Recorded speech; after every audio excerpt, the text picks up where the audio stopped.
लिंगाष्टकम् ब्रह्ममुरारिसुरार्चितलिङ्गं निर्मलभासितशोभितलिङ्गम् जन्मजदुःखविनाशकलिङ्गं तत्प्रणमामि सदा शिवलिङ्गम्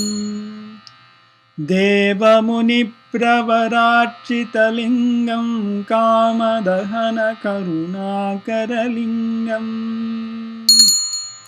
रावणदर्पविनाशनलिङ्गं तत्प्रणमामि सदा शिवलिङ्गम्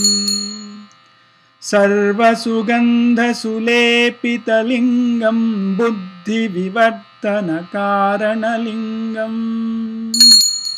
सिद्धसुरासुरवन्दितलिङ्गं तत्प्रणमामि सदा शिवलिङ्गम् कनकमहामणिभूषितलिङ्गं फणिपतिवेष्टितशोभितलिङ्गम्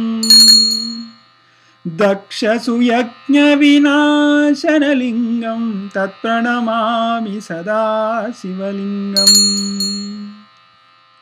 कुङ्कुमचन्दनलेपितलिङ्गं पङ्कजहारसुशोभितलिङ्गम्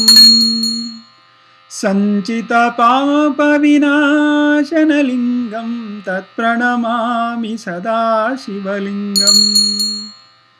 देवगणार्चितसेवितलिङ्गं भावैर्भक्तिभिरेव च लिङ्गम्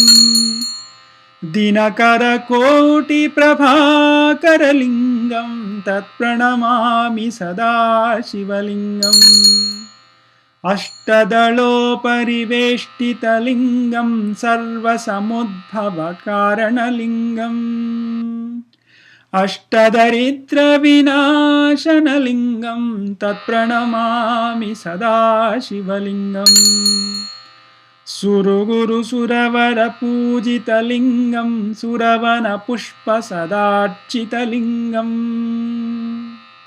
परात्परं परमात्मकलिङ्गं तत्प्रणमामि सदा शिवलिङ्गम् लिङ्गाष्टकमिदं पुण्यं यः पठेत् शिवसन्निधौ शिवलोकमवाप्नोति शिवेन सह मोदते।